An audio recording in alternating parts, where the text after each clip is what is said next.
कि युवाओं की अपनी पढ़ाई, युवाओं की स्किलिंग, युवाओं की क्षमता को बढ़ाना और साथ ही युवाओं को नौकरी के लिए बार बार जो आवेदन करना पड़ता है ये नहीं करना पड़ेगा, एक बार आवेदन करना पड़ेगा। उसी के ऊपर कार्यक्रम को आगे बढ़ाते हुए हमारी आईटी टीम ने, हमारे स्टाफ सिलेक्शन कमीशन ने मिलकर के एक जो पोर्टल बनाया उसका आज विधिवत लॉन्च किया है। इस अवसर पर मैं सभी प्रदेश के युवाओं को शुभकामना देता हूं। अपने एनआईसी, आईटी डिपार्टमेंट और स्टाफ सिलेक्शन कमीशन, इन सब के यानी कर्मचारियों को, अधिकारियों को भी बधाई देता हूं कि इन्होंने एक इस प्रकार का ये पोर्टल बनाया है। अब आगे से हरियाणा कर्मचारी चयन आयोग अपना जो सी और डी का जैसा बताया गया है, कर्मचारियों का जो चयन है वो इसी पोर्टल के माध्यम से ही करेंगे। वन टाइम रजिस्ट्रेशन आज से शुरू कर दिया गया है और अब ये 3 महीने तक यानी 31 मार्च, 3 महीने माने 12 दिन कम हो गए इसमें, 31 मार्च तक 2021 तक ये पोर्टल खुला रहेगा और सब लोग, चाहे वो 10वीं पास है, 12वीं पास है, ग्रेजुएट है, हायर एजुकेशन का व्यक्ति है, एक ही फॉर्म पर अपनी सारी डिटेल्स भरेगा। और जो कम क्वालिफिकेशन वाला है वो तो केवल डी में ही अपने परीक्षा दे पाएगा, लेकिन इससे ऊपर के क्वालिफिकेशन वाले यानी +2 और इससे ऊपर के क्वालिफिकेशन वाले चाहे तो वो डी में भी परीक्षा दे सकते हैं, चाहे तो सी में भी दे सकते हैं। कॉमन एलिजिबिलिटी टेस्ट जो है ये दोनों का अलग अलग होगा, सी का अलग होगा, डी का अलग होगा। डी में तो जो भी उसकी मेरिट लिस्ट बनेगी इंक्लूडिंग सोशो इकोनॉमिक मार्क्स मिला करके, उस मेरिट के आधार के ऊपर ही जो ऊपर के जितने भी कैंडिडेट्स होंगे उनको ऑटोमेटिकली नौकरी मिलेगी। हाँ, उसमें जो विशेष उनकी उपलब्धि चाहिए, जिनके लिए जैसा विशेष उनका अनुभव या तकनीकी अनुभव, इसके अलग से जो सर्टिफिकेट की आवश्यकता होगी, उन सर्टिफिकेट के लोगों को ही अपनी मेरिट के हिसाब से वहां नौकरी मिलती जाएगी। अलग से दूसरा टेस्ट नहीं होगा। लेकिन ग्रुप सी में डिपार्टमेंट की जो भी पोस्ट होंगी उस पोस्ट के हिसाब से उसका एक टेस्ट दोबारा होगा। और वो जैसे बताया कि अगर 30 पोस्टें हैं अप टू 30 तो 5 टाइम्स, 30 से 50 तक 150 फिक्स होंगे और 50 से ऊपर 3 टाइम्स, ताकि फिर वो 50 से ऊपर 3 टाइम्स 150 से ऊपर निकल जाएंगे।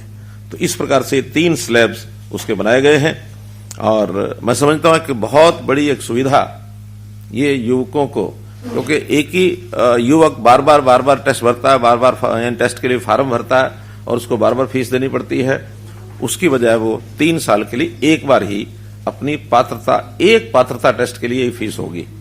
अगर वो दूसरी बार उसको इंप्रूव करना चाहता है तो उसको फीस वो दोबारा देनी होगी, क्योंकि मुख्य जो कॉमन एलिजिबिलिटी टेस्ट है ये फीस उसकी है। बाकी जितने भी आगे टेस्ट होंगे ग्रुप सी के, उसमें कोई भी फीस नहीं होगी। तो इसलिए, और जब भी वो आखिरी फीस जमा कराएगा उसके 3 साल तक वो वैलिड रहेगी। उस 3 साल से, मानो पहले साल कराता है 3 साल तक, और हो सकता है वो दूसरे साल फिर जमा करा के अपना टेस्ट देना चाहता है तो फिर चौथे साल तक रहेगी। तो इसलिए ये एक 3 साल की उसकी एलिजिबिलिटी हर टेस्ट की ये रहा करेगी। मित्रों, जैसा आप देखते हैं पहले हमारे, हाँ जी,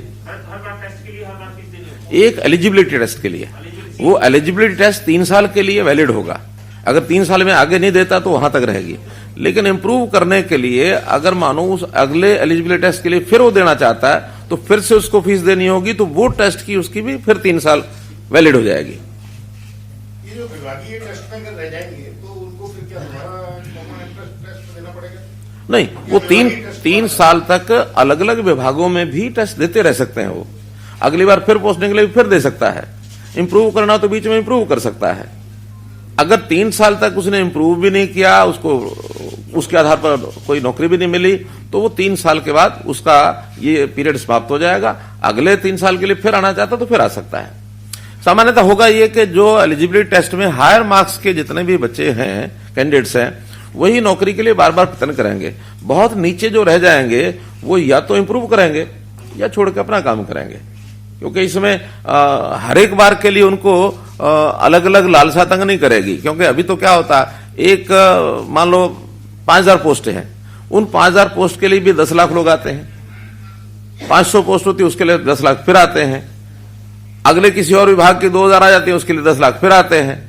तो वो जो बार बार आने का क्रम या बार बार एग्जाम लेने की बात, ये परेशानी युवकों के लिए भी खत्म होगी और डिपार्टमेंट भी सुविधाजनक तरीके से अपने पूरी क्षमता से इन टेस्ट को जल्दी से जल्दी कम टाइम में करा सकते हैं। इसमें जब नौकरी पा जाएगा वो अगर अपग्रेड करना चाहता है तो उसके लिए कुछ समय बाध्यता होगी या वो नहीं कर पाएगा, क्योंकि अभी भी ऐसे ही है जो नौकरी पा जाता है दोबारा टेस्ट देता रहेगा वो। हाँ, वो दे सकता है। वो इस आधार पर ये रजिस्ट्रेशन तो उसका नौकरी का खत्म हो गया, वो नए सिरे से रजिस्ट्रेशन करा के फिर कर सकता है, क्योंकि एक बार नौकरी जिसको मिलेगी वो इसमें से डिलीट हो जाएगा। जब आपने कहा 31 मार्च तक इस पे आवेदन कर सकते हैं, लेकिन इसमें परिवार पहचान पत्र की एक शर्त भी है।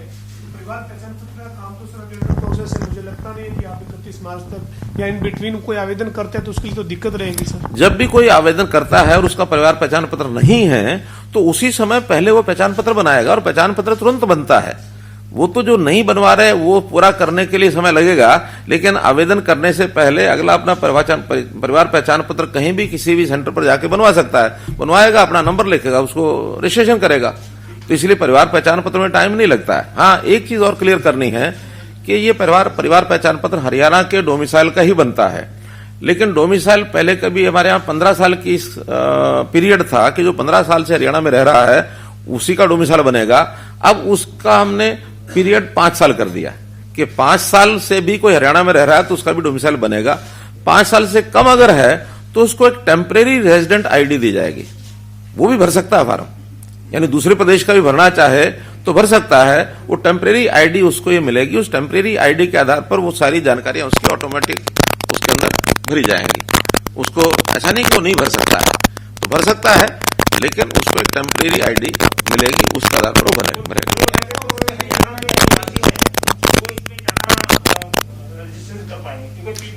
नहीं, सभी कर पाएंगे। पीपीपी के अलावा मैंने बताया ना, अगर किसी का पीपीपी नहीं है वो टेम्परेरी लेगा। हाँ, उसी पोर्टल में भरना पड़ेगा। हमारा जो पोर्टल है पीपीपी का, उसी में एक प्रावधान टेम्परेरी आईडी का है, उसके अंदर टेम्परेरी आईडी बनाएगा, अपना मूल एड्रेस जहां का वहां का लिखेगा।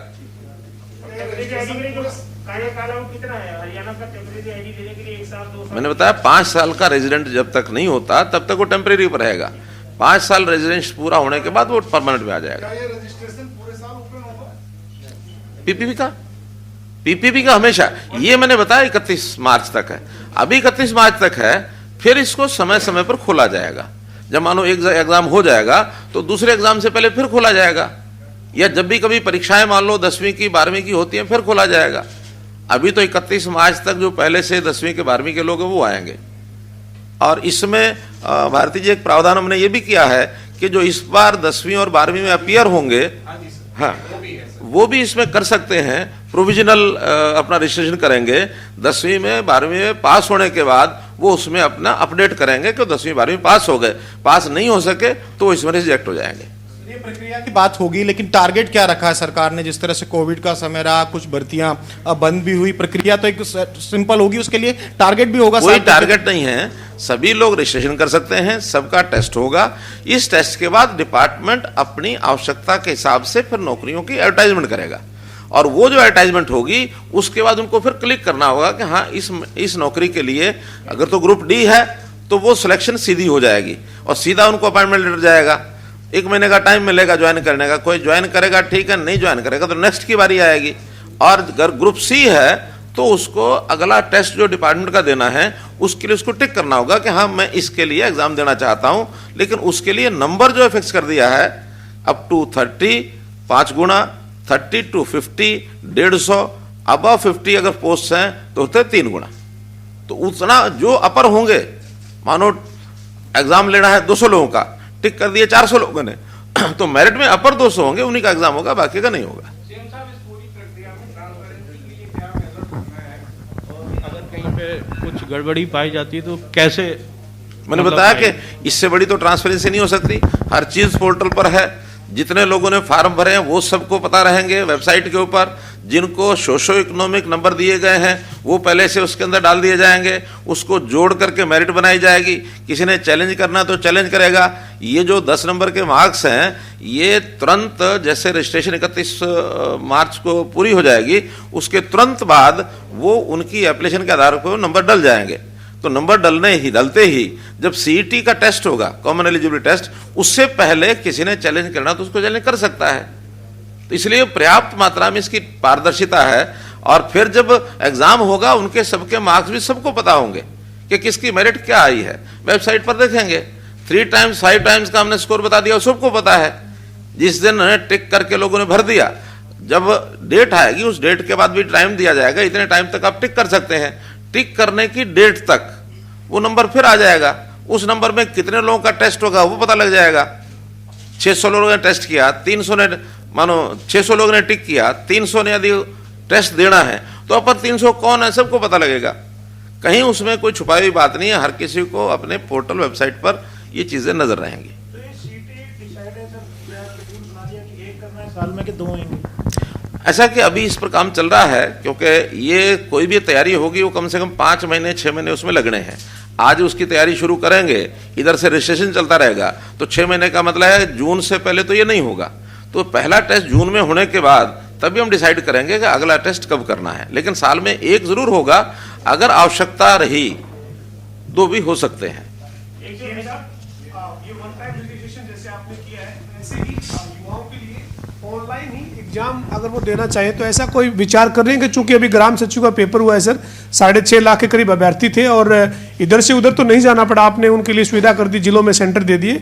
लेकिन इसके बावजूद 1-2 जगह से ऐसी चर्चाएं रही सर कि पेपर लीक हुआ है। हालांकि आधिकारिक तौर पर आपके पास या चेयरमैन साहब के पास जानकारी होगी कि क्या वाकई में पेपर लीक था या अफवाह थी। लेकिन क्या ऑनलाइन एग्जाम भी बच्चे दे सकें, जो अब बच्चे कंप्यूटर पे लैपटॉप पे ऐसे सेंटर बना दिए जाएं? अभी ग्रुप सी और डी के लिए एलिजिबिलिटी टेस्ट ये ऑनलाइन नहीं है। ऑनलाइन का विचार भी करेंगे तो हायर जो टाइप की जो नौकरियां होंगी उसके लिए करेंगे, क्योंकि 10वीं का 12वीं का ये विद्यार्थी अभी ऑनलाइन की लेवल पर नहीं आ सकता कि उनको हम ऑनलाइन लें, पहली बात।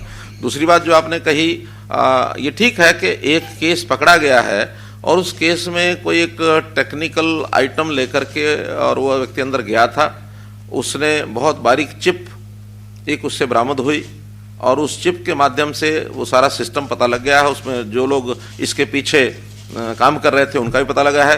14 लोगों को गिरफ्तार कर लिया गया है, एफआईआर हो गई है।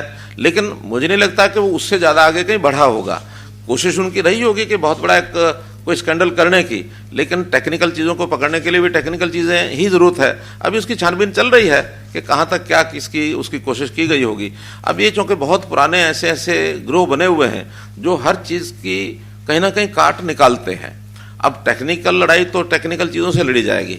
अब उसका प्रबंध कर रहे हैं हम कि कैसे उसको आगे करेंगे, लेकिन आगे ये नहीं होगा। ये कहीं ना कहीं फ्लॉ ऐसा जो एक आध जगह मिला है, इसमें कहीं ना कहीं कोई शरारत जो की गई है या इस प्रकार का जो अपराध किया गया है, बहुत ही टेक्निकल आदमी ने, जिसको सारी चीज़ों की जानकारी होती है, उसने किया है। तो उसको एक छोटी चिप के माध्यम से और वो सारी दूर बैठा हुआ आदमी कोई उनको बता रहा था, उस पकड़ा गया वो। ये जो स्टैट जो है टीचर्स का भी स्टैट होता है। अब क्योंकि ग्रुप सी में हमने जो अदर जो है नॉन गेस्टेड में लिखा टीचिंग का, अब एस्टेट वालों को सी टेट देना पड़ेगा जो बड़ा सीईटी है, या वो एस्टेट नहीं, एस्टेट अलग है, उनका स्टैट एस्टेट चलता रहेगा वो। केवल नॉन क्या है वो, नॉन गेस्टिंग टीचिंग जो है वो ग्रुप सी के साथ होगा।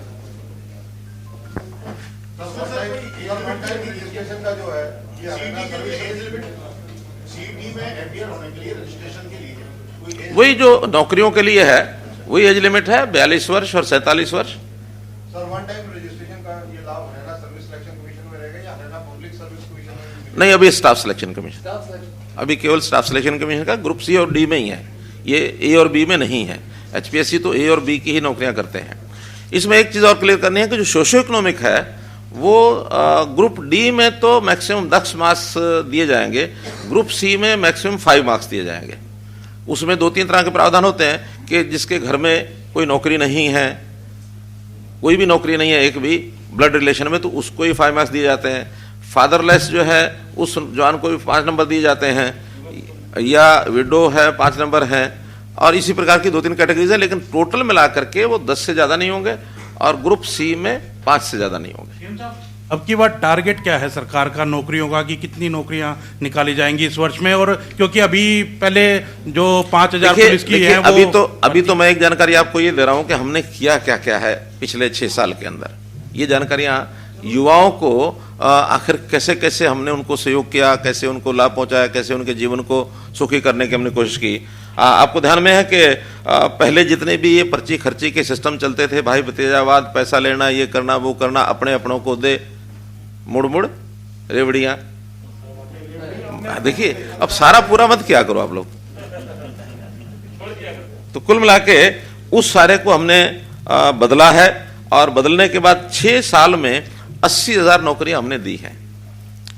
और कोई पिछले 6 साल का कोई पीरियड, 5 साल का पीरियड उठा करके देख लें, इतनी बड़ी संख्या में नौकरी कभी भी नहीं दी गई है। एवरेज पर ईयर भी लगा लेंगे तब भी नहीं दी गई है। सी और डी में हमने इंटरव्यू खत्म किया। पहले इंटरव्यू में ही सारा कुछ मार लगती थी। हमने देखा ये पीटीआई वाला केस, हमने देखा ये C&V आर्ट वाले, वो जो ड्राइंग टीचर जो थे, केवल इंटरव्यू के ऊपर उठा के भर्तियां कर दी गई। सुप्रीम कोर्ट में जाकर के उनको अल्टीमेटली उनकी नौकरियां कैंसिल हुई। अब एक व्यक्ति धोखे से, सच्चाई से, बुराई से, बेईमानी से मानो नौकरी ले गया, और उसके साथ 10 साल के बाद, 15 साल के बाद ये स्थिति बनती है, क्या यानी परिवार का बनता होगा? उसके प्रति हमें यानी हमारी संवेदनशीलता उनके प्रति जरूर है। गलत हुआ, ठीक हुआ, एक वो भूमिका जिसकी है उसकी है, लेकिन जिसने नौकरी ली वो जैसे भी ले गया, लेकिन 16 साल के बाद, 15 साल के बाद उसको नौकरी से बाहर कर दिया गया।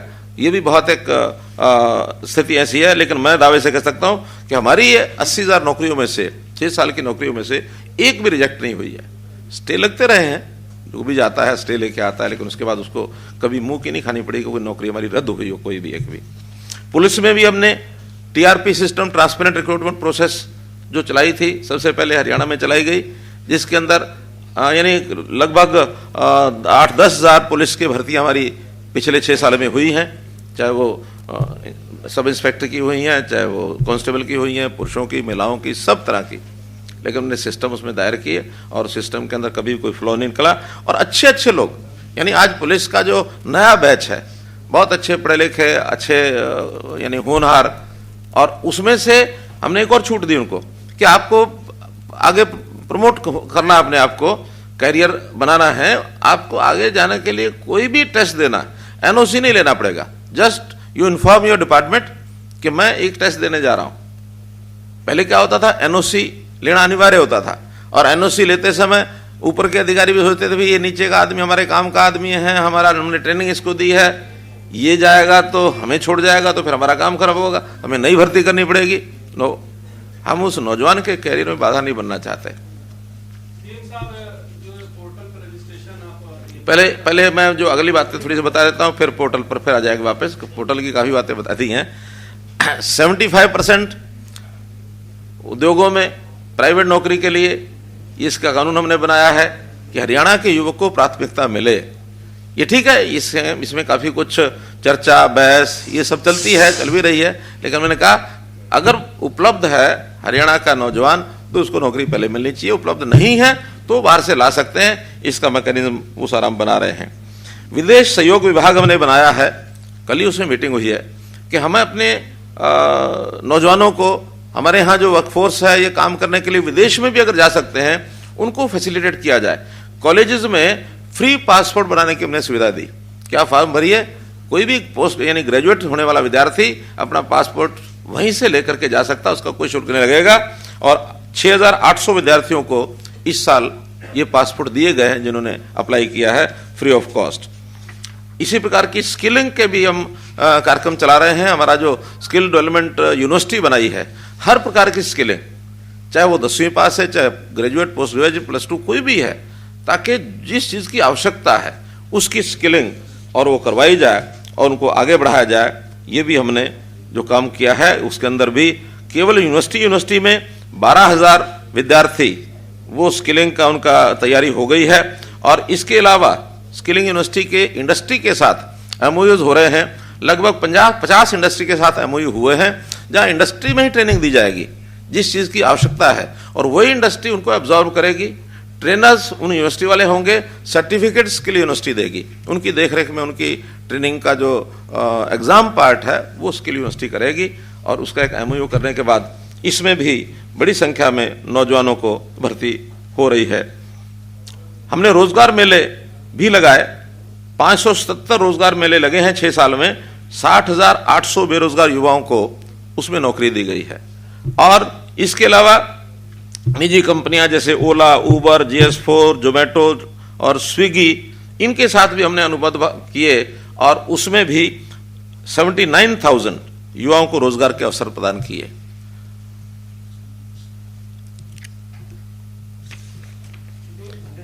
इसी प्रकार ITIs, हमारे ITIs में 71 ट्रेड हैं इस समय, 40 उद्योगों के साथ उन्होंने भी MOU किया है कि वहां जो ITI में कोर्स कराते हैं उसके बाद उन्हीं इंडस्ट्री में जिनका MOU होते हैं फर्स्ट प्रायोरिटी उनको दी जाती है कि वहां जाकर के ज्वाइन करना चाहे तो कर सकते हैं।